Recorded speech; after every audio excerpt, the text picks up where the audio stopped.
I want to end with just talking a little bit more about how I view grace. Because you've heard me talk, using this illustration of the two cliffs. The cliff of destructive sin on one side, the cliff of self-righteousness on the other side. I want to paint the picture a little bit narrower. So I know that's a great picture that they had up on the screen, but now imagine the path between destructive sins and self-righteousness, between complacency and obsession, being a lot narrower, like this narrow.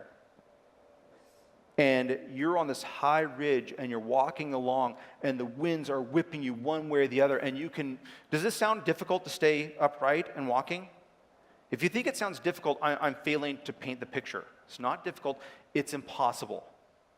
It's impossible to keep balanced. It's impossible not to, on one hand, fall off into a complacency and sins, and on the other hand, not fall off into legalism.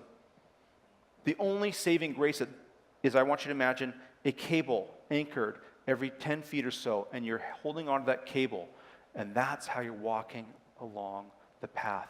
And so long as you're holding onto that anchor, which is grace, you're able to enjoy the view. You're able to enjoy the trip and say, okay, Jesus, I'm hanging on to you.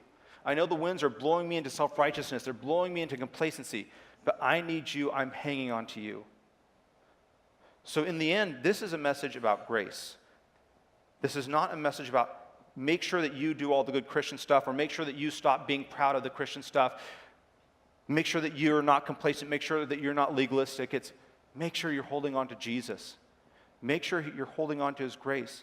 And if you waver, if you fall off a little bit, that's okay, because guess what? His grace pulls you right back up. This has always been about him, walking with your Savior who loves you so much. And when you do that, you can be free of the expectations or of the sin and just love your Savior and see where he takes you. And that's my hope for you guys, that you neither fall off the complacent side, thinking you're just like a normal Christian, there's no expectations for you, or that you fall off. I don't want you to fall off the self-righteous side either, to make your identity all about being a really good Christian. Make your identity about one thing. That's Jesus.